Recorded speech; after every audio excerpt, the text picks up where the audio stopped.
I loved it. Those was the best times of our life because we young enjoying life. You dig? We was stars before this rap. We was already them guys in our neighborhood. The whole Queens knew us. So he watching me, I'm watching him. So he wound up calling Silky like, yo, come here, who this? And he was like, nah, son, he good, that's Smurf. And he was like, oh, all right, because I was about to slap this and everybody you know.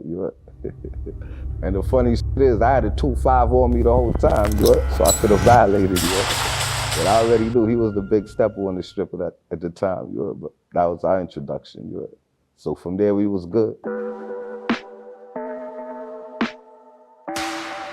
I watch his clips, and I be smiling at him, I be like, damn, he really got confused, like he really don't understand. We had did something, and I wanted to look out for him, so I had set up in a company, a portion of a company I was giving him, right? It's a gift. The portion of the company I was giving him turned out to be worth, what, $1.3 million? And he started to act funny and shit. I started seeing him acting crazy and stuff like that. Like, start giving niggas directions. Yo, son said do this. Niggas is shooting shit up that I don't even know. I didn't even tell these niggas to go do that shit. And they think I told them to do it because he went and told them some bullshit. So I tell him, go to the lawyer's office, you sign the papers, take the $10,000, that's that. He went, he did it. So he gave back a whole 1.29 in order to take $10,000. And this is because he didn't understand what the was going on. That was before the beef escalated, Because remember, when he kicked me off from tour, I was in the hood for 4 months besides that. No beef, no disrespect, no nothing. I caught that case, they ain't sent me my bail money. And I already had 1.3 million in my name, So I'm calling for my money. So they ain't sent me my money. My mom's had to put the crib up. Y'all left me in jail for dead. They knew they couldn't get me on the yard because I'm militant. Caught me sleeping in my bed early morning. They had the rug cutter. They tried to do me dirty. Well, I know how to maneuver. I wound up getting cut on the side of my head. So it's like the first time I ever got touched in my life, like from another scar me, son. So my blood boiling, man. Like I got killed. 26 years ago, Daniel Callist and Curtis Jackson crossed paths for the first time. Jason the Mason. For a handful of years, at the center of one of hip-hop's most dangerous rivalries, Smurf was the guy whose job was to make sure nobody got close enough to hurt 50. Sure, y'all you up, nigga. They called him Bang Em Smurf, and for a while you couldn't breathe the same air as 50 Cent without going through him first. That's one thing about that G unit, we was militant. We let him Rugers, we let him Glocks, but we let him Rugers. Yeah. So they shooting at me to have me going this way. I don't run from bullets, my nigga. You gotta be real close to me, or I can't reach that gun for me to run. But, cause I know how far guns and yards and distance they shoot. They couldn't hit me from 137. Too far away. But the whole point about it, they think I hear shots, I'ma run. No, nigga. Then, this May, a photo surfaced. Smurf, arm around Ja Rule, smiling, 50 Cent's former enemy, the man Smurf spent years standing against. 50 saw the photo. He didn't write a paragraph. He didn't drop a diss track. One word. That's it. That's the whole response to 26 years. To understand why that one word landed the way it did, you have to go back to the beginning, back to when Smurf wasn't a punchline. He was the wall. Before the Platinum Records, there was a much smaller, much more dangerous version of G Unit, a crew of young men from Queens trying to survive the industry the same way they survived the block.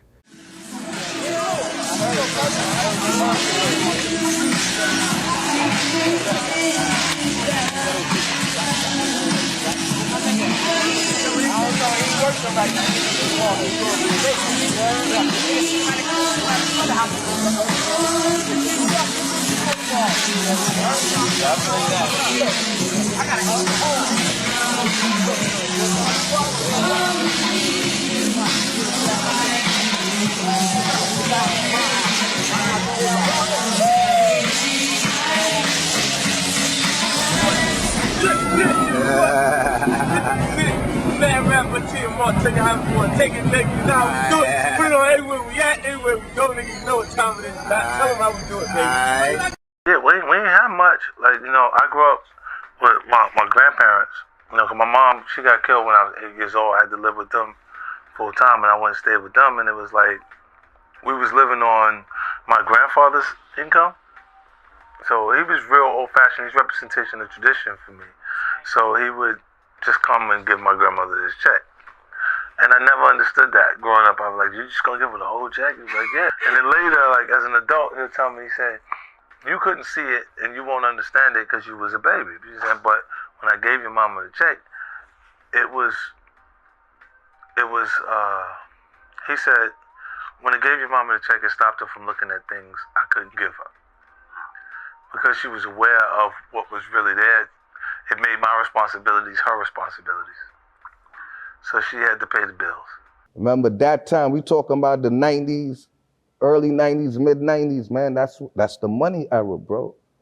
That's the era, the golden era of hip hop, nigga. That's when the rappers used to look up to us, nigga. They get they swag from us, nigga. Street niggas, nigga. It ain't this generation, my G, where everybody getting they swag from these rappers or whatever they see on TV now, nigga. Niggas used to come to the street, see what's the latest fashion, how we dress, how we got our pants sag, how we rock our shit, nigga. The streets is hip hop, you dig? Yeah. Well, I'm out there hustling, nigga. Sent shredders back then and that time, man. That was the golden era, man. Everything was nice, everything was genuine. Everything was more realer back then, you heard? So I seen death from early, man. I was around 8. No, I was around, what? Because I had lived on East 34 for like 3 years, but before I moved to Queens, we went to East 21st and Flatbush, you heard? And I stayed there for like a few months and shit, or like 6 months and shit. That was actually when I joined my first crew out there on East 21st and Flatbush. We was Looney Tunes. They had the Looney Tunes and Tiny Tunes. I was a Tiny Toon. At like 8-year-old. That was like my first crew, gang and shit. I forgot to tell you about that shit. So yeah, I was the head of the Tiny Toons. Shout out to them niggas if they remember that. Yeah, so boom. Yeah, you know, we used to be out there fighting, scrapping and shit. Yeah, nigga died in front of us. Nigga pulled out a gun, started shooting, man. And hit one of the little homies, man. He was a little nigga like my age, man. Like 9, 10, yeah. Yeah. Man, shit, that was a different kind of shit, cause you know cause I couldn't even go back to help him. I'm a kid, I'm going, I didn't mean to laugh, but that shit is sad. I'm going, bro. I'm laughing at myself cause I feel bad. It wasn't at the situation, cause I'm going. You know, niggas screaming. I'm young at the time, shots ringing off, and you see homie dropping. His eyes rolled back and his hand just out, and we gotta get low. So I ran home, son. And then, you know, you hear about this shit the next day and shit. I ain't act like I was like, I ain't, know what I mean, saying nothing to nobody, like, I'm not dead, nigga. I'm a kid, I ain't witnessing no murder at the time. I already know I ain't talking to the police from young, so I ran straight on and that was it. I never brung it back up. And then I moved to Queens anyway. Yeah, because I already know this the big homie. Yeah. I ain't know him personally, but I know of him, like, this the big homie. Because remember, 134, I already knew who everybody was on the block before I met him. Because Silky will let me know. You know how hood niggas is. When I'm going to check them, he be like, yo, this the stick-up nigga. This the hustler nigga. That's the killer. Stay away from this nigga. This nigga will line you up. He a slime ball. So he'll let me know who's who. So I already know who everybody was. Plus, I was good with Freaky Time, the OG Lost Boys and them. You know what I mean? Because they all from the same community. Yeah, at that time, he like probably 19. I'm 14. Remember, he 5 years older than me. Yeah, remember, I'm the young boy from the hood. All my OGs older than me, like about 5, 7, 10 years. So I'm the baby boy. I used to just run with the old heads from young. You heard? So he got like 5 years on me. So at that time, he like 19. Yeah, hell yeah, he the man on the block. Big facts. Yeah. What happened when you guys met? When we met was funny. We met on him trying to bully a nigga, you heard? Yeah. I was gonna check my homie Silky. You know, I told you, that's who I used to deal with on the Lost Boy tip. That was my big homie and shit. That's who I used to hustle with, get my guns from and shit. We out of town and shit. So I'm gonna check Silky and shit. He live in Rochdale.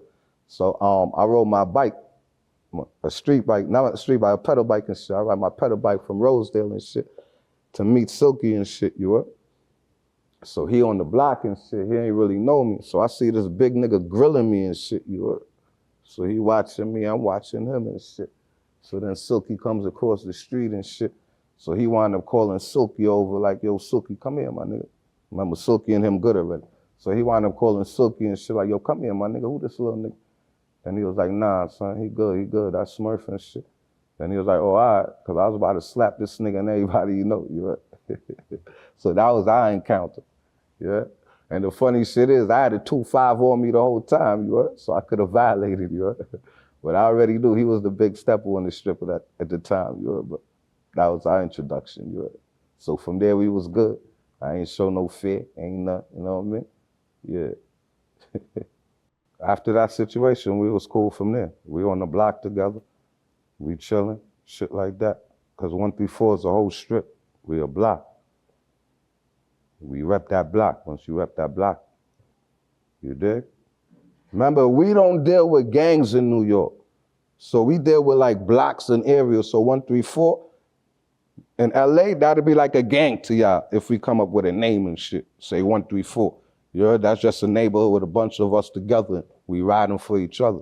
But we don't do the gang thing in New York. They do it now. I'm talking about my generation. There wasn't no Bloods, there wasn't no Crips, none of that in my generation in New York. Yeah, so it was just crews and blocks. So I was down with that block. I was moving with Silky. So you dig? Then my squad now. So we all got good. Remember, when he checked me, he ain't know me. And that's how it go back then. If a nigga don't know you, you on they block, a nigga gonna check you. You dig? So after he checked me, you know what I mean? I'm looking in his eyes. He looking in my eyes. He ain't see no fear. We good from there. Smurf was part of that original lineup. Trinidad born, Queens raised. He wasn't the rapper people remember first. He was the one who made sure the rappers were still standing at the end of the night. Queens artist Domination put it this way years later. You couldn't get near 50 without going through Smurf first. He was the shooter, the gunner, the head of security, self-appointed, but nobody argued with the title. Smurf is a loyal person. That's how loyal he is, you know? That's just him, you know? He's too kind-hearted and whatnot. 50 created a movement, right? It was a brotherhood, like, right? It was love. It wasn't all for no money or nothing. Like, nobody had no money at that time. Everybody was broke. Everybody stopped hustling, like, it was broke. And of course, you know? The problem was other people intervened. People that was trying to get in good favors with 50 that wasn't really a part of G Unit when it started and really didn't have the credibility to be a part of the movement. They started using Smurf as a way in. A dude from our hood he's a known gun boy. He get into a situation with another dude, right? And he robs the dude, right? The dude tries to run off. The dude that's the robber, he starts shooting at him. He starts blowing at him, right? Our friend, who we grew up with, Mikey Dawn, trips the guy that's running from the guy that's shooting at him, right? Okay, the guy gets away. He doesn't get shot. His man came back to the block. He saw Mikey Dawn. Mikey Dawn is Smurf's friend from Lost Boy days, right? They was in a group called J&J Project, right? Shouts to Jugga and Drama. It was Jugga, Drama, Mikey Dawn, and Bang Em Smurf. So the dude come back on the block and he knocked Mikey out. Like, he's talking to Mikey and he sucker punches Mike. He sidelines him. Boom! When Smurf saw that, Smurf backed out the razor on him. Smurf chasing down and whatnot. The dude that he was with pulled out a gun, right? So, of course, the guy with the gun wins, right? Always, the guy with the gun wins. So Smurf backs off. All right. Smurf and Mikey Dawn allegedly went back the same night and shoot the car, allegedly. And when Murder Inc. and G Unit went to war, when Black Child put a knife in 50 at the Hit Factory, when the beef with Ja Rule turned from bars into something closer to a street war, Smurf wasn't on the sideline. He was on 50's side of that war, every day of it. Shout out to Black Child too though, man. Like I said, I respected that Murder Inc. When I seen Cadillac Ty pulled up on my block and checked 50 by itself, nigga. with a bunch of on the block. So I always looked at Murder Inc. different, like, yo, these are some real. I never looked at them like they soft, you heard? Me, I just get busy, so I'm a banger. But I already knew they was gonna be a problem. Like, them is not soft. Them got a reputation, bro. Like, cause might think Ja Rule soft, that's their opinion. Might think Irv soft, that's their opinion. But they got gangsters around them that'll do whatever for them, bro. Just like 50 had. 50 ain't no different than Irv and Ja. Why I said he ain't no different than Irv and Ja. You know what I mean? Straight up and down. It's just like TNT, you know what I mean? But it's a little bit different. I feel like the rap is like, beef and rap is like modern day war, because it's on a whole different level. If you smack a nigga, you sue. If a nigga jerk you, you get your lawyer. On the streets, is you get your gun. So it's like a whole modern day war that a lot of niggas that's from the streets don't know how to play. And the hip hop police is part of that modern day war against black people and reggaeton artists and music imperials. They gonna have reggaeton police. Y'all niggas watch out in a minute, you know what I mean? They gonna have reggaeton police like, yo, let me watch these niggas and see what's popping and see what's hood with these niggas, cause these niggas, these Latin niggas is getting it. These Puerto Ricans and Dominicans is getting it. Some of that money, you know what I mean? And they gonna be on niggas. So that's what it is. Hip hop police, that shit don't really, that shit ain't nothing to me, man. People that think 50 Cent brought down Murder Inc. is ignorant to me. Because, you know, if they don't look at all the other aspects that was involved with our music and our money, then, you know, that's ignorant. You're being biased. You know, when police is involved, that's what caused other companies to shy away from us and not really want to do business with us, because the feds was involved. And then, you know, the feds got a way of asking other people, wanting to question people, that regular people that just do accounting, regular people that may just do promotion, regular people that may book flights. They come in there asking me all these people questions, and these people ain't from the street, and they may not be used to dealing with hip-hop police. So they may feel intimidated or may have some certain amount of fear, you know, and that prevents them from wanting to be around that and do business, because these people, 9 times out of 10, they done went to college. They got their education for accounting. They got their education for marketing. They got their education for doing different aspects of the business. They not used to dealing with all this shit. Some of them is from the hood and still got their education and still getting their grind on. Well, everybody ain't built like that. So when the feds get involved, that make them not want to do business with people. So that played the major part. Def Jam, you know what I mean, the powers that be, and whatever, the political side of the contracts, you know what I mean, with radio, then with the police questioning people, all these different, with us getting kicked out the office because we young black men, niggas was smoking weed in the office. Ain't gonna be none of that in my office. Say that shit for y'all. Now, I mean, we was doing little shit in the office to add fuel to the fire, where niggas is like, yo, these niggas is really hood. You know what I mean? Niggas, these niggas is really hood. I was about to say something wild, I had to catch myself. But, you know what I mean? Real talk. So that shit, you know what I mean, fucked niggas up a little bit. And it wasn't nothing just about, it had more to do with just 50. You know what I mean? When the cops and the feds is involved. It's like your man on the street catching a case. And your man catching a case, the top dog that's lacing you. Shit gonna slow up, shit gonna get ugly. You know what I mean? And that's the way it was with the music, and I believe that played more than a factor with 50. And I believe because he's an informant, it's like a street nigga that's informant that's allowed to sell drugs, and all the other drug dealers get arrested. You know what I mean? How is he allowed? Just heard some shit on the radio today, him talking about he might drop, when the money bag drop, he put money on niggas' head. How can you talk about hiring niggas, you know what I mean, and get away with it and shit? Let Black Child say, nigga, I'm putting money on, when the money drop, body's gonna drop, and all that. Them, the hip-hop police, the same niggas y'all just asked me about, you know what I mean, it's gonna be on me. It's a whole nother level. So this shit is really, really, really deep, man. Like, a lot of niggas get away with shit, some niggas don't. You know what I mean? I don't give a fuck what people think.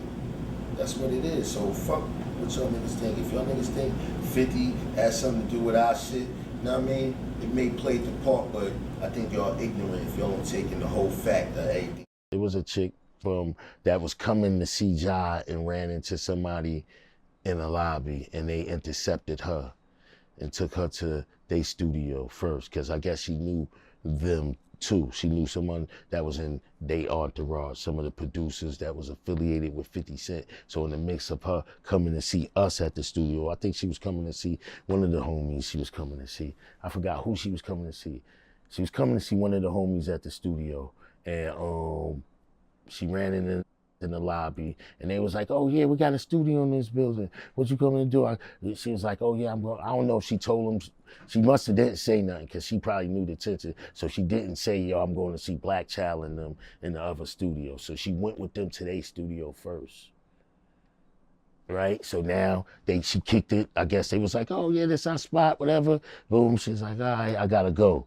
Right? She leaves and comes to our studio because that's where she was on her way to. So then she get over there. She tells us like, "Yo, you know 50 of them is over there at the other studio on the second floor, wherever it was inside the Hit Factory. We're in the same building, but it was multiple studios within that building."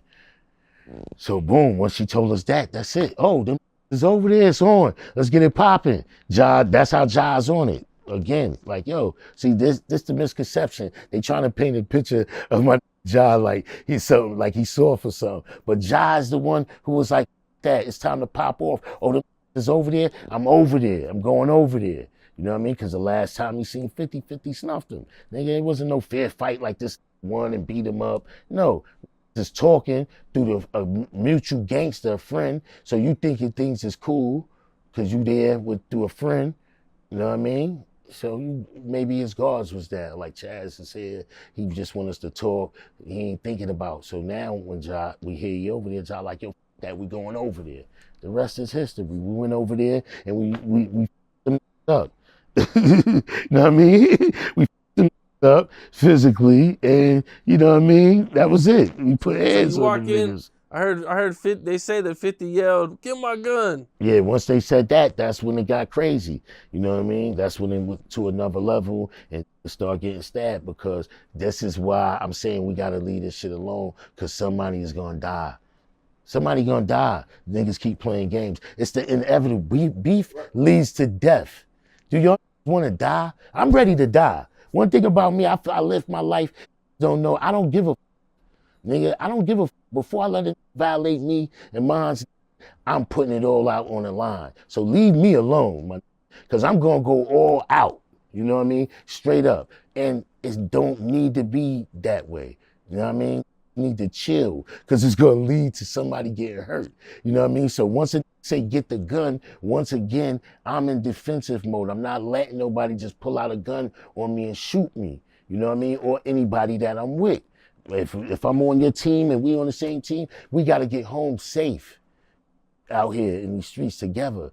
Got to move as a team for real. You know what I mean? So once he said get the gun, it's on and popping, and a few of them got stabbed up. They never made it to the gun. You heard them telling their story that they said, oh, the gun was there. They ain't make it to the gun because once they said that, it went down.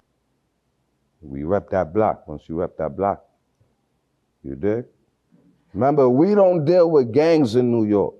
So we deal with like blocks and areas. So 134, in LA, that'd be like a gang to y'all if we come up with a name and shit. Say 134.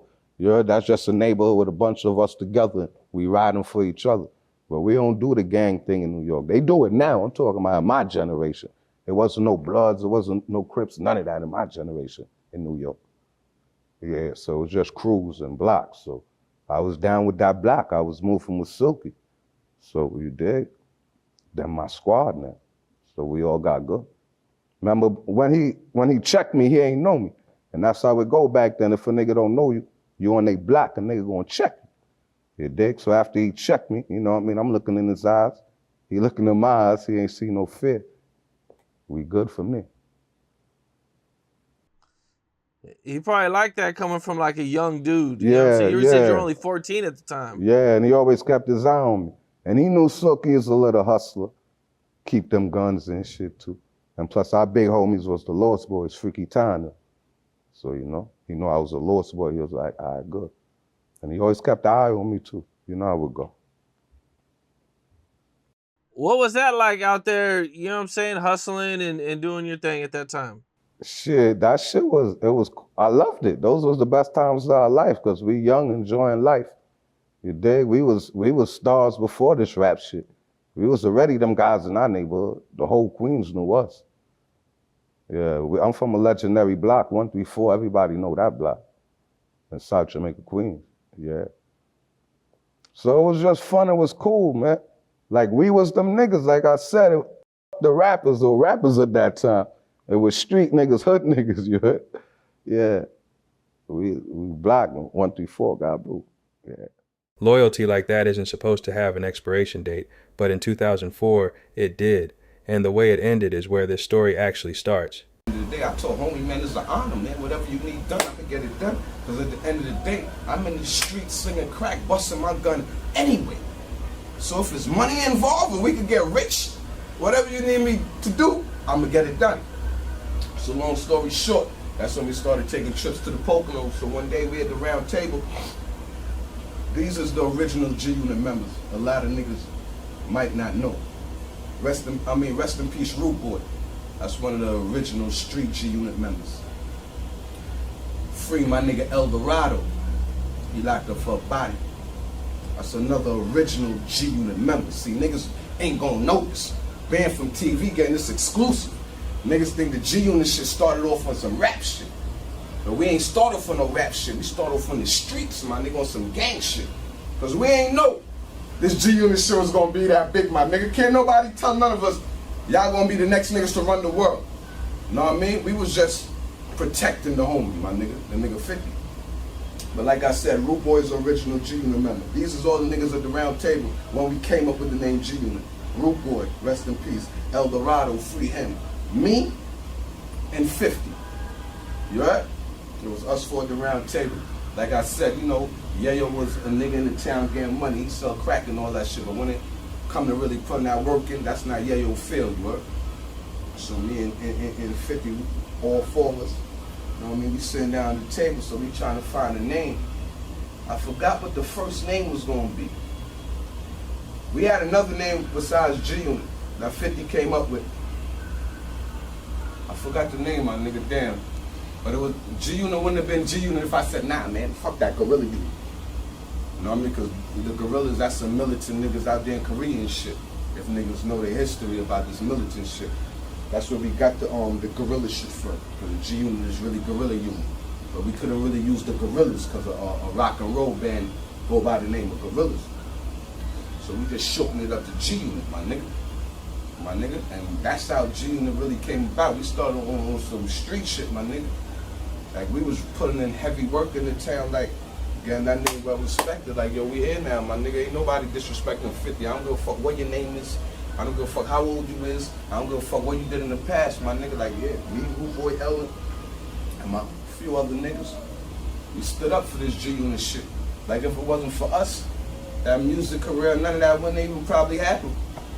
You know what I mean? Because we gave 50 on the G-Unit level, like when we was putting that work in, we gave him his respect back. We let niggas feel like, yo, this nigga 50 serious, he ain't playing. He got a bunch of young niggas out here that'll blow your fucking top off. Broad daylight, whenever. You know what I mean? So if it wasn't really for us putting in that groundwork for the G-Unit to reach the level they reached, it would have never reached it. But those is the best days of my life, you know what I mean? So I don't knock nobody, you know what I mean? So I'm glad I went through all that shit when I was young. Those are the best days of my life. This is the part of the story that doesn't get remembered as loudly as 50's hit records. Smurf needed help covering bail. He'd spent years being the man who stood between 50 and danger. The funny shit is, we were so poppin', the bail bonds from Queens, they know us.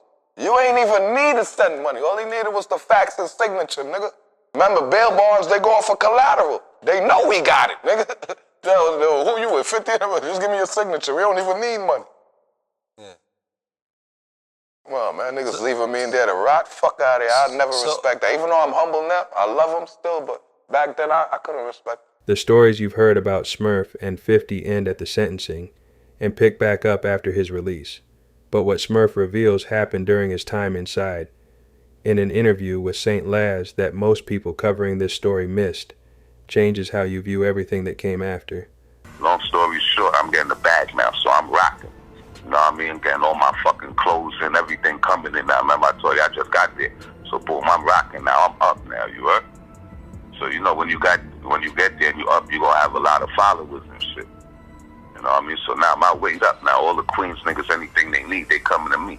I'll drop the link to the full series below because what you're about to hear just scratches the surface. Shout out to all them Queens legends out there. You feel me? If you from Queens, man, shout out your project, shout out your block, shout out your section, a QU. You feel me? And shout out to the bro Bang Em Smurf giving us this fire, you heard? Shout out to the whole Trinidad and Tobago. They tuned in. Let's get it. And you said you did 4 joints before you got deported? Yeah, hell yeah, man. In the feds or New York State? Nah, I did state time, man. Sing Sing, Shawangunk, and Attica. Yeah, my bed was comfortable, man. Like, I had fun in jail. I'm gonna keep it real, my nigga. I'm a hood nigga, my nigga. I'm a shaker, my nigga. I'm a gangster, my nigga. I'ma live anywhere. So jail was fun to me, like, and I bumped into a lot of dudes I ain't see for years, you dig? So my bid was cool. My bid was normal, because remember, I'm a humble nigga. I'm not no rowdy nigga, no cocky nigga or say like I stun on niggas or I'm better than niggas. You know what I mean? I know how to move. You know what I mean? I'm a humble nigga. I'm more of an observer, you know? So my bid was cool, you know? I touched Sing Sing. First, I was in Ulster and shit, right? And when I seen my counselor, because my number's 04R 3536. That's a medium status, right? But when I see my counselor and shit, she looked at my record and shit. They moved me to a maximum because they looked at my classification and shit. She said, like, yo, you don't belong here. Because I had a murder case that I beat, but they never, what's that, expunged it from my record, you heard? Yeah, so my classification was still high. So they wound up moving me to downstate and shit. So you know, downstate, that's you locked in like fucking 23 hours all day. You know what I mean? I was there for like a month. You know what I mean? So from downstate, I touched Sing Sing. You know, Sing Sing's still close to home. So you like in the town, you heard? So that was a blessing. Like Sing Sing, that's like the hood, my nigga. You heard? That's everybody. The COs is black. You know what I mean? Like, that's just the hood, you heard? Because that's like the closest jail to New York City. Yeah, that's right there. Yeah, so when I touched Sing Sing and shit, I was in A block. I wound up seeing my nigga Fly Top. That's another ill nigga from Queens and shit. That's Nitty cousin and shit. I don't know if you're familiar with Webb and Nitty. Yeah, I was in Green with Webb. Yeah, shout out to Webb and shit. So I was I wound up seeing fucking Fly Time, A block and shit. You know, he had the whole jail on smash, his side on smash and shit. I ain't gonna front, he do his thing. Shout out to Fly Time and shit. Boom. So when I got off of quarantine, I went to the yard and shit. I wound up seeing him and shit. He like, oh shit, my nigga, come holler at fucking Webb. So as soon as I got there and shit, my first day in the yard and shit, Ty had me on the phone with Webb and shit. So me and Webb chopping it up. He was like, yo, son, what's up? You good? I'm gonna make sure Ty hold you down. Just let me know what you need or whatever. And he got you. You know what I mean? So that was love. Shout out to Webb for that. I ain't never forget that. Nigga, Ty set me out.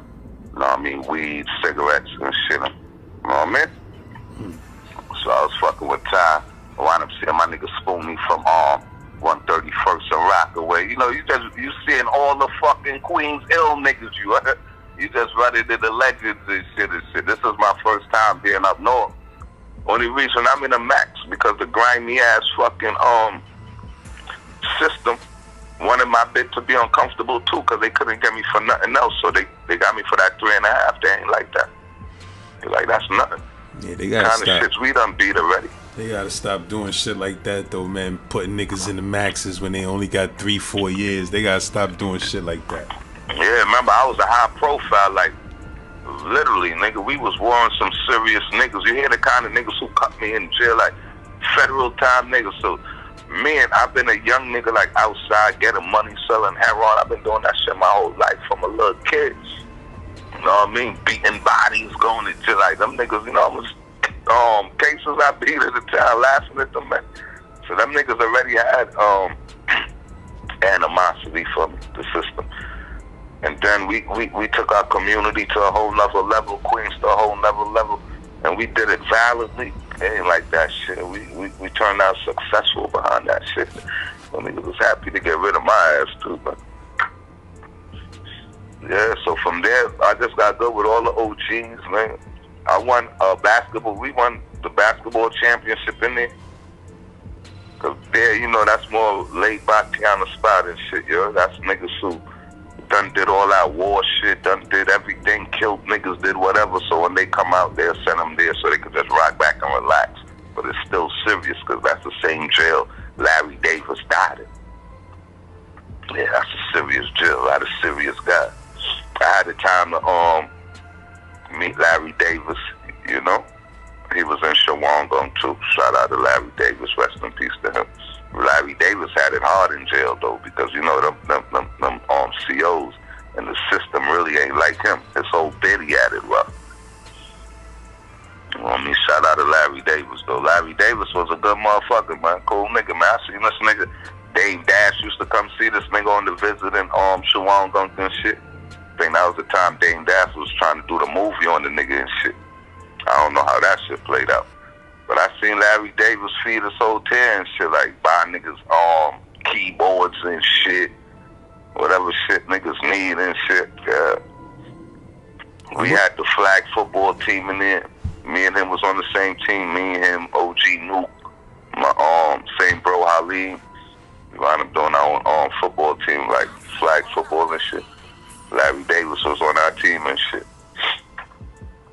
Yeah, he was a good nigga. I seen this nigga buy cleats for everybody. Like, yeah, Larry Davis was a good nigga, man. Them niggas ain't had to do that, man, like that. If I'm not mistaken, when I was in Comstock in 9-3, Larry Davis was there too. But I think he was on the total other side of the jail. No, matter of fact, I'm bugging. It was Pappy Mason that was there in 9-3. You see, back then, in them rounds, they wouldn't play with Larry. Because Larry was in his prime. Remember, Larry had more issues with the COs in the system than anything. They used to abuse that nigga, torture that nigga. How you think he got that money, son? That's why the system ain't like him, dog. That nigga sued them niggas and got mad millions. Remember, he was caked up. That nigga did all kind of. That nigga sued them niggas and got hella money. I ain't know So that. that nigga was in jail and that nigga bank account. I told you this nigga used to buy keyboards for the whole kid, dog. Yeah, they like that nigga was like niggas when they little radios and shit, he'll buy it. Like, see, fuck that nigga's official, son. Nigga done old already. Nigga done did everything. Leave that man alone, son. That nigga ain't on no gangster shit because he Muslim. That nigga tell you, I'm not on that shit. He just play his music or whatever he do. He on his keyboard and working on his documentary, always in the law library. He could help you out with your case. He do that kind of shit for niggas. Yeah, nigga was a cool nigga, son. Nigga old, man. Once you get old, man, you know, niggas, and you got that kind of weight on you still, a nigga still could give it to you, my nigga. These niggas don't care. I'm a Larry a legend, so you killed the legend. Niggas gonna talk about you. Shit is weird, but that's how it go, man. I see a lot of niggas fuck with Larry in jail. Just humbug the nigga for no reason, and I seen that shit happen. How I wind up in Attica now, man, from Sing Sing and shit. I told you I wind up running with all my Brooklyn niggas and shit. Bush and them niggas, shout out to Bush and shit. Man, Money and all them niggas. I wind up catching the dirty urine and shit. So that's how, and I wind up going to the box and shit. So that's how I wind up in Attica and shit. They gave me they gave me 60 days in the box and shit. So from there I went to so from Sing Sing I went to from Shawangunk I went to the box. So from Shawangunk box I wound up going to Attica box. Yeah, so from to get to Attica, you know, Attica far, so we had to cut through Auburn. So I was in Auburn for a day and shit. My whole, like, Auburn, like when you're in transit, they'll send you there, because when you go into Attica, shit far, so we left late, so we had to lay over there. That shit is dirty than a motherfucker, you heard. That's the dirtiest jail I ever been through, man. Auburn Transit, my nigga. I was there for the a night. I caught a rash on my face, everything. You heard? Yeah, I was in that. What was that, man? What's that? B block, where they put transit people in. But that shit is. Yeah, that shit is the noisiest shit I ever heard in my life, bro. Like, I was there for a week. You can't sleep when you go there, bro. Niggas up all night, yo. That shit crazy, cause it's the Keep Block block also. Now, yo, who got weed? Yeah. You need a shit, yo. What you got? You know, niggas on transit, yo, who in that? Yeah, and then also at that time, I think they was using like some of them tiers was Keep Lock tiers. So they was putting niggas in Keep Lock and then using the top tiers for transit and the flats for transit. That shit is noisy. I ain't gonna front. That shit was crazy in there. You ain't no sleeping in there. Niggas wildin' all night. Yeah, that shit almost drove me crazy, bro. I'm gonna keep it real. It took me like 3-4 days to get my sanity and then I was able to sleep through that. But I ain't sleep for like 3 days in that bitch. Crazy, and then I said, dirty. I couldn't wait to get out there. I told you when I left there, my whole face broke out, everything. So I wound up going to Attica box too. And let me tell you how ill the system is too, right? What they moved on. Listen, I got to the jail. Yeah, that's how them niggas be knowing everything, and they be having shit on niggas, you heard? Them niggas know what be going on, you heard? Because as soon as I get to the jail, they move on, you heard? The nigga that cut me, you heard? Yeah, so when I get there, now when I got to Attica, I'm on the end of my bid now. Attica's the end of my bid, so, you know, I'm just rocking back and shit. I'm just rocking back, going to the mosque and shit. Fasting and shit like that, you heard? So I ain't really do much in Attica, you heard? I just rocked back to my till immigration came and got me. Yeah. But when I got to Attica though, tell you about Attica. Attica is one of the scariest jails, cause just like, first of all, just to get there is longer than a motherfucker. And then when you get there, you see where you go, and this shit look like a haunted house, castle type vibe, you heard? Yeah, so when you see Attica and you pull it up, this shit just looks scary, you heard? So then you got a lot of niggas on the bus shaking, who crying, like literally crying, my niggas, gangsters, my nigga, like, I don't want to go there. Like, niggas don't want to go to Attica, my nigga.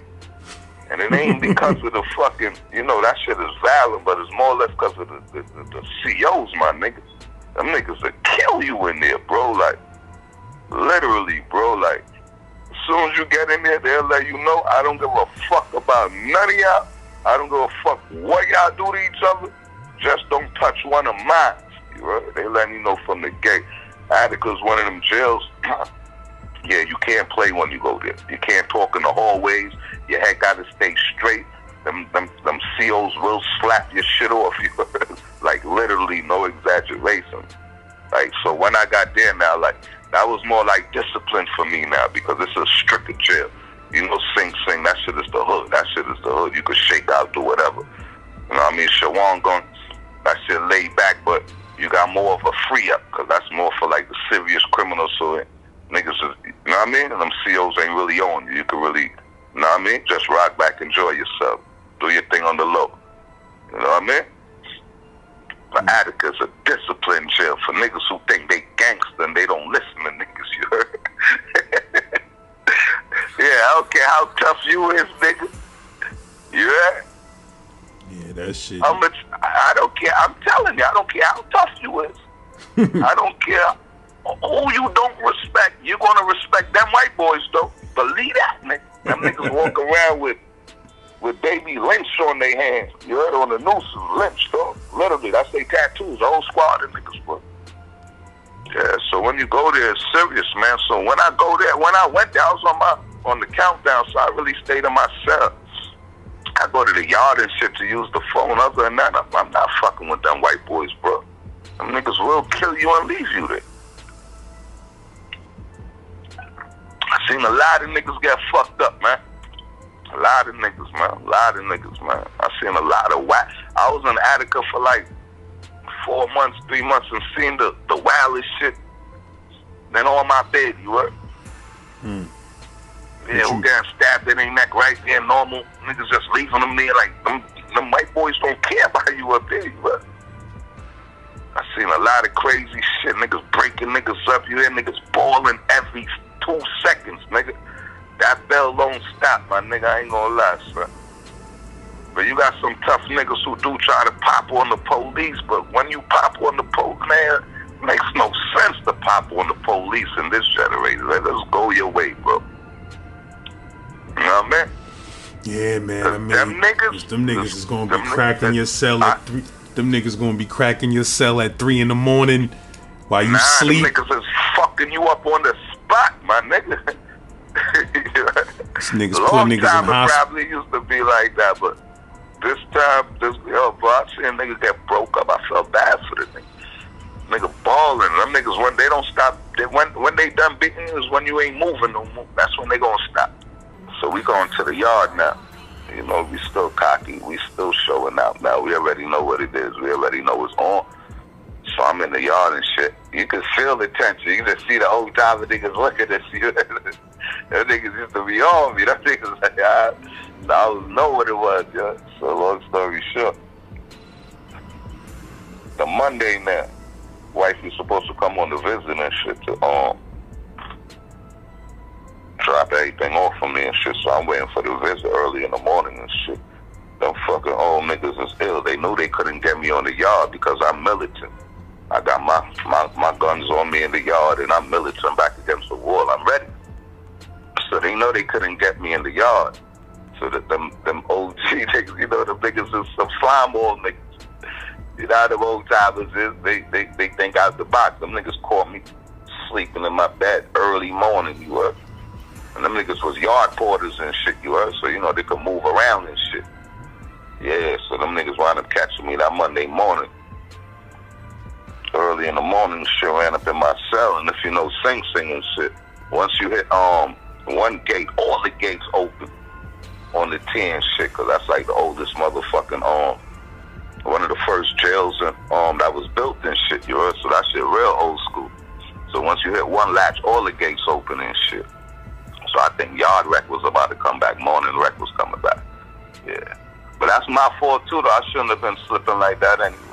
You did? What they did, they sent somebody or somebody? No, they came personally. They came themselves. The same niggas I told you we was going to have to hit.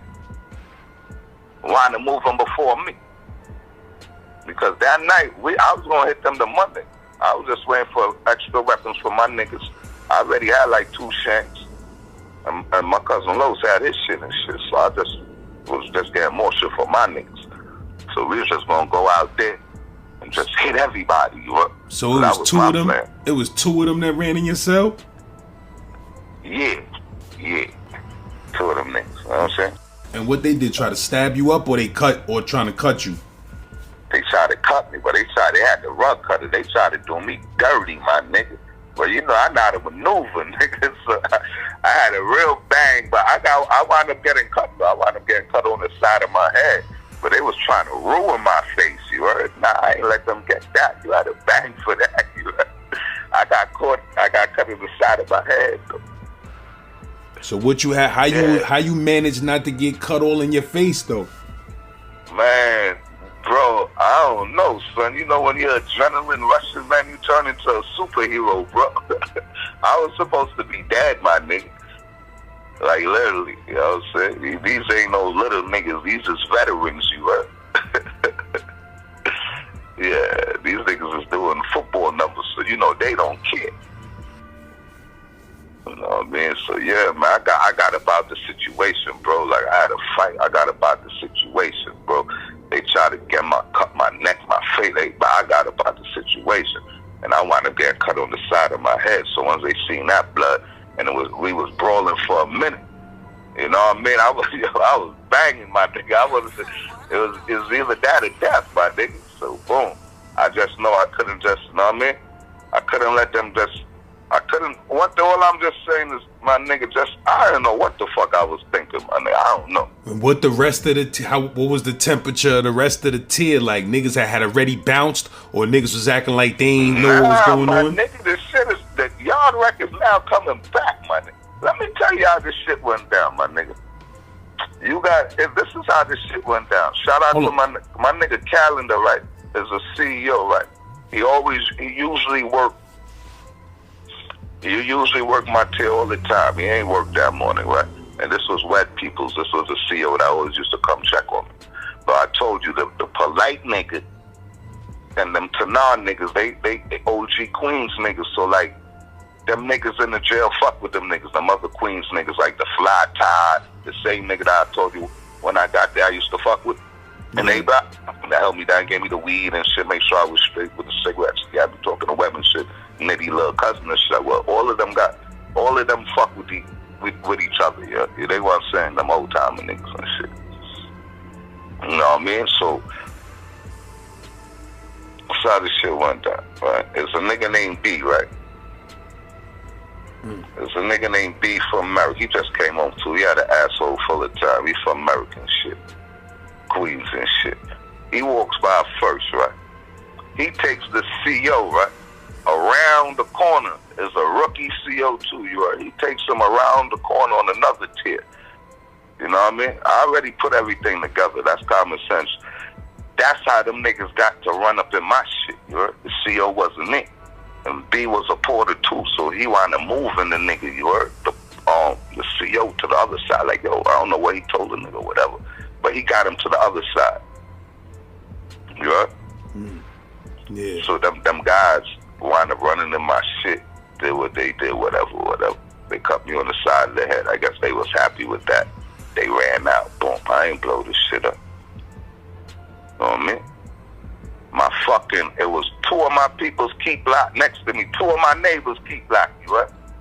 Key block is when you catch a tier, like a tier 2 or something. So you locked in yourself for like a few days, you heard? 20 days, 30 days or something. It ain't a tier 3, so you don't gotta go to the box for your disciplinary. You heard? You could do it in yourself. So two of my homies keep locking shit. They watching the whole shit, you heard? So boom, when them niggas did what they did, they ran out and shit. I ain't blow this shit up, man. I just grabbed the mirror one time, looked at my shit like, niggas got. Said, I put my tail up and shit. I'm talking to my nigga. He from upstate and shit. I forgot this nigga there. He from Poughkeepsie and shit. So he is like, yo, son, I was such and such. He let me know who them niggas was if I ain't know. I'm like, man, how the fuck I ain't gonna know who just hit me? You see his bro. But he let me know who it was anyway. Like, yo, that's such and such and such and such. Then my other nigga next to me, his name Diablo, nigga, he from the BX. He like, yo, son, you good? I'm like, nah, son, them niggas touched me, son. They got me. So Kalaya wanted to put in my cell up and shit. Mad blood coming out now and shit. Mad blood. So I'm cleaning my cell up and shit. Rec coming back now. Everybody coming back from rec. I'm playing it off normal and shit. I got my curtain up, just cleaning up my cell. Rolling up some weed now, smoking and shit. I'm like, damn, niggas got me. So I'm thinking like, boom, I could stitch my shit up. Cause I'm not taking that, niggas on now. You heard? It's my first time I ever got touched in my life. You heard?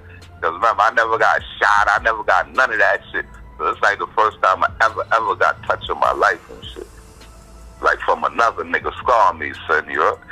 So you know my blood boils, man. Like I got kill one of these niggas, you heard? So I'm trying to stitch my shit up, you heard? This is facts, you heard? I'm about to try to stitch my fucking cut back up. My homie Diablo and them was like, nah, son, you gotta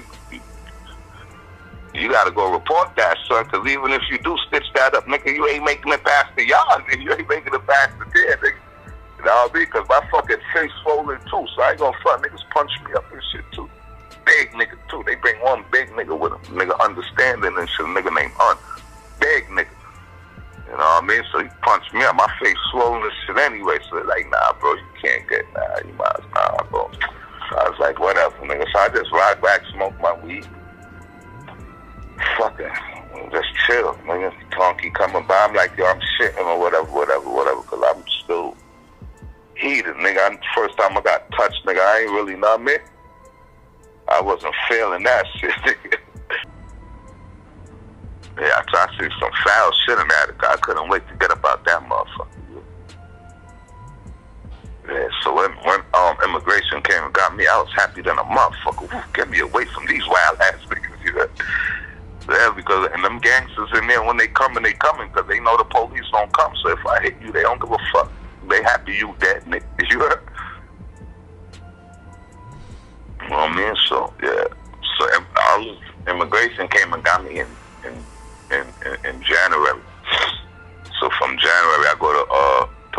jail now, Batavia. I did the rest of my bit there, then I came home to Trinidad here.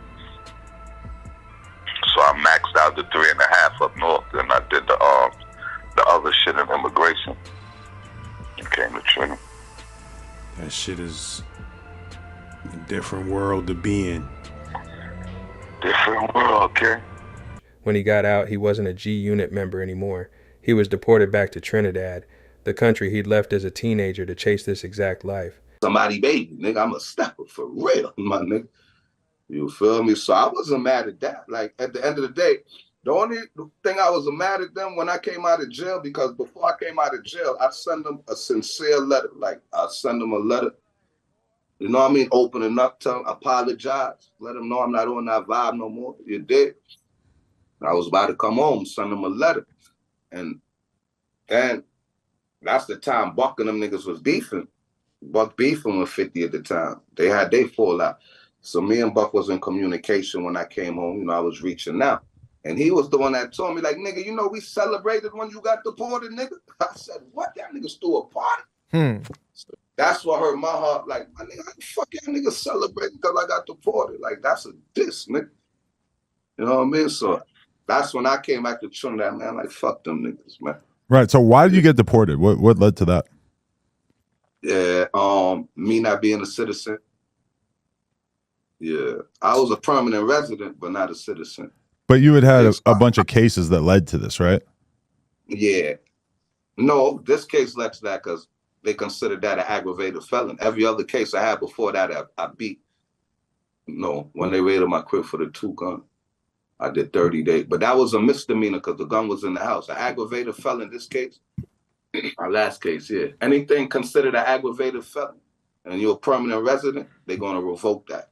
Yeah. So what year was that happened?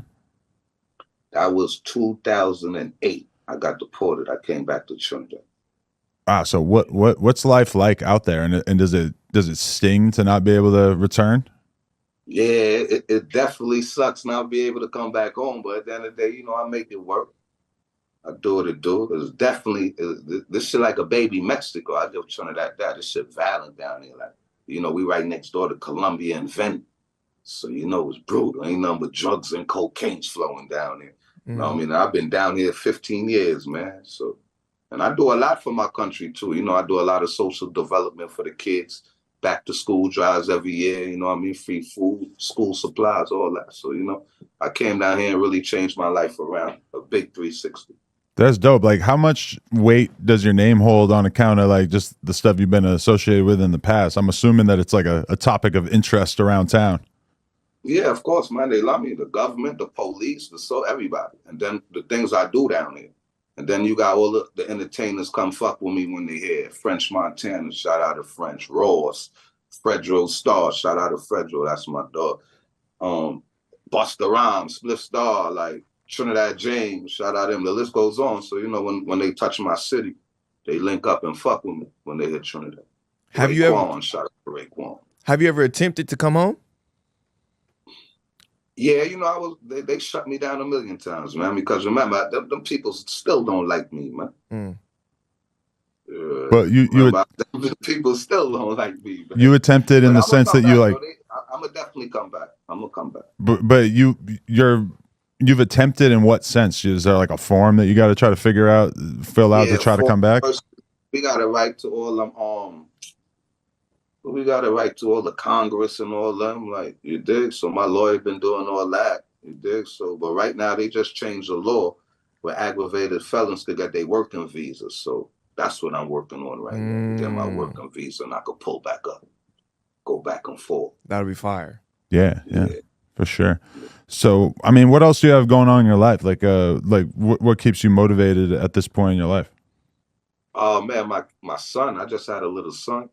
Raziel, he turned 20 months, so he keep me focused now, you did. And then I got my other son, Todd Banks, in America. He out there in Queens, he an artist, you did. So what really keep me motivated is just being out here, seeing poverty, man. Like, I just want to motivate the youths out here, so that's why I do. They keep me motivated. The youths out here just doing better for them, to seeing a smile on their face, you heard? Right. Do you think that like, do you think there's a chance of you and 50 becoming cool again at some point, or do you think that is kind of the ship has sailed? Let me tell you something, my brother.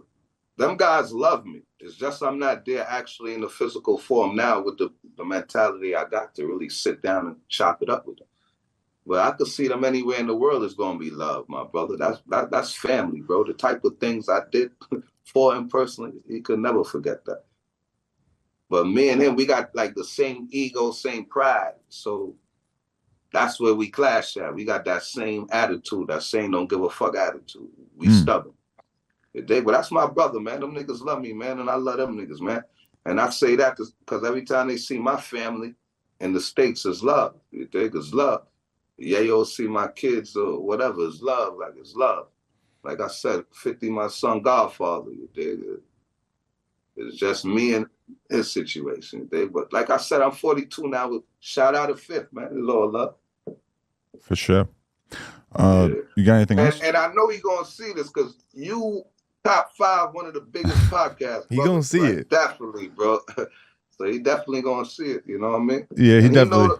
Yeah, but he know what it is. I ain't here to, know what I mean, throw dirt on nobody's name no more. Niggas is grown men. Now I'm 42. Adams, man, niggas getting old, bro. I'm 39, so I feel you. Be here though. That's growth. For sure. For years, that was the end of the story most people knew. Smurf faded out. 50 Cent kept climbing. Vitamin water, power, a business empire built on top of the same aggression that once made him a target. By his own account, 50 later said the two hadn't spoken in decades. Silence in hip-hop usually means one of two things. Either it's over, or it's just waiting for a reason to come back. This year, it came back. February 2025, Irv Gotti, the man behind Murder Inc., 50's old enemy, dies of a stroke. 50 posts himself smoking next to a mock tombstone. The caption jokes about smoking on a Gotti pack. A year later, that post becomes the thing Smurf can't let go of. Then T.I.'s sons get involved. King Harris goes on a live rant, invoking 50's late mother, Sabrina Jackson, dead since 1983, when 50 was just 8 years old. His brother Damani follows with a full diss track built around her memory. Most people in 50's camp call it a line that shouldn't have been crossed. Smurf doesn't. Shout out to Cam Capone News. In an interview that would end up being the turning point of this entire story, Smurf defends them. He points back to the Irv Gotti post, the joke 50 made about smoking on a Gotti pack right after Gotti's death. In Smurf's eyes, 50 set the tone for how far is fair game. Now, he says, that same standard is coming back around. Then he goes further. He says 50 wasn't ever really a battle rapper, never really loved hip-hop, that he turned conflict into a business model, chasing relevance through the algorithm instead of through bars. That's a serious accusation from a man who used to be 50's own security. The question is whether it's 20 years of honesty finally surfacing or something else. You know, it kind of started the whole thing with T.I.'s kid. His kid gets involved. He's making diss songs. He's dissing 50 Cent's dead mom. Mm-hmm. But a lot of people thought that was kind of extreme. Yeah, but you got to understand too, they defending their mother. They defending their mother. So ain't no, you can't tell them how to take that disrespect. That's their moms. And if your mother dead, don't be playing with other people's moms. So you got to take what come with it. If you know your mom's dead, how you going to disrespect somebody else's mother? And your mom's is dead. So you got to take what come with it. So if King say he's smoking on a Sabrina pack, that's what he doing. He got to take that. Because when Irv Gotti died, that's what he did to Irv Gotti, right? He was mocking to death. When Irv Gotti died, he was smirking on the Irv Gotti pack, right? I'm showing you how the universe work. This how the universe work. Now smoking on your mama. Yeah, that's how the universe work. You dig? You can't be mocking people death. Now you got to take that. You dig? Yeah. But I like what King did. Because I would have did the same thing for my moms, my sister, or any woman in my family. You ain't playing with nothing with mines, especially if you a male at the end of the day. And you dissing a female, so they did what they were supposed to do. I respect that as kids. They did exactly what they were supposed to do. Man, I hear a lot of people saying that, like, this is one of, maybe not the first, but one of the first times where, like, someone actually gave 50 a run for his money. Yeah, he got to tuck his tail, man. Because look what he doing. He just bothering and bullying everybody, bro. Because of the algorithm He want his name to stay in the algorithm. That's how these dudes get money. They get money by disrespecting their own kind. I can't respect this generation of hip hop or this culture no more. You dig? Because first of all, we coming up, we had self-respect for ourselves. Ain't no self-respect no more, you heard? And self-respect is a weapon of mass destruction, and we lost that. So that's why these oppressors is winning, because we lost self-respect. They want us to think we animals, we goons, we gangsters. You dig? That's what they want us to think, because they feed off of the low frequency. February 2026, a different kind of provocation. Tony and Uncle Murder, two men who stayed loyal to 50 for over 2 decades, corner Ja Rule on a flight. They troll him. Ja throws a pillow, tries to fight back. He apologizes for it publicly days later, calling his own reaction goofy.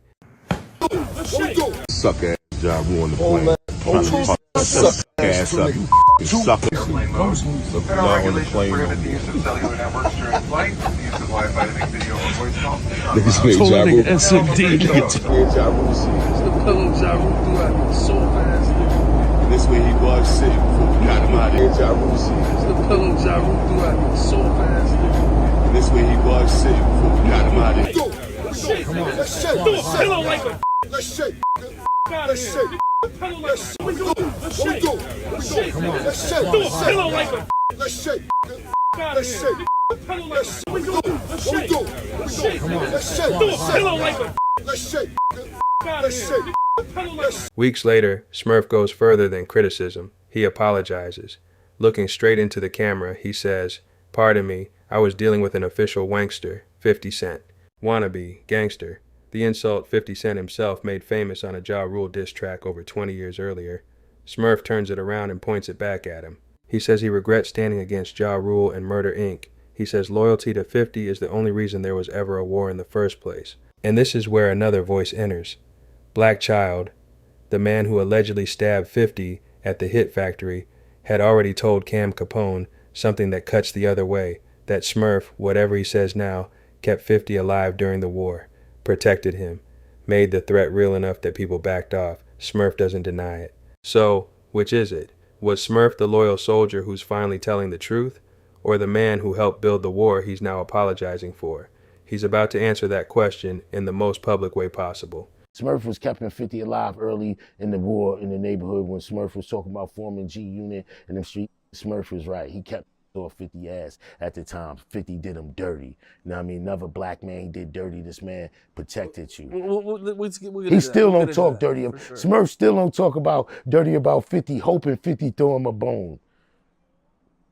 He was talking about that it wasn't 50 or Yayo that snitched. He said it was one of the engineers in one of the engineers' suits. That was a run up. They ran down on them. I ain't going front. Murder Inc. ran down on the homies. Yeah. They was in the studio and shit. They ran down on them. They ran up in the studio on them. 50 wound up getting stabbed. Yayo got stabbed and the engineer stabbed. And to clear all the snitch rumors up back in the days, it was the engineer that actually sued, you heard? 50 ain't never sued, Yayo ain't never sued. It was the engineer. 50 never told, Yayo never told, the engineer told and won a lawsuit. Yeah. Yeah, but they ran down on the homies. They did that. Yeah. May 16th, 2026.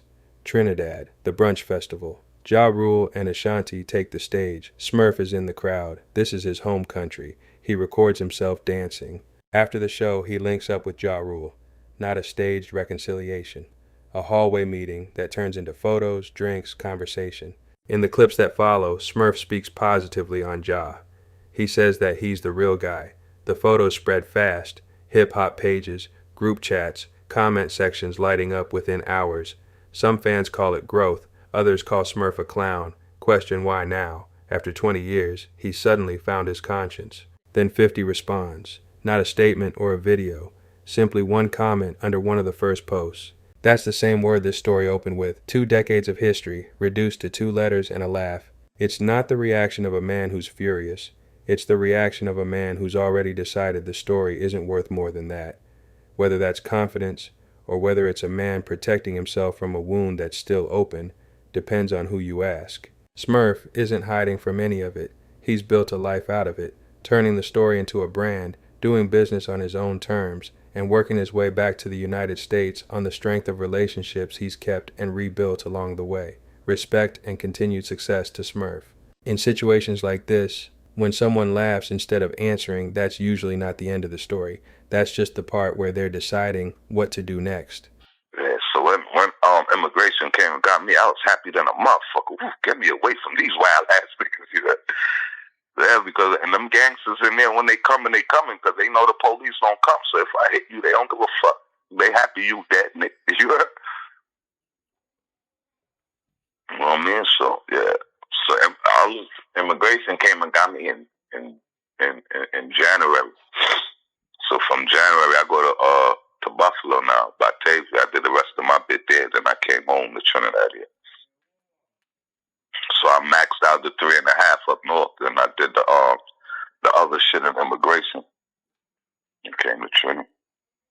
That shit is a different world to be in. Different world, okay?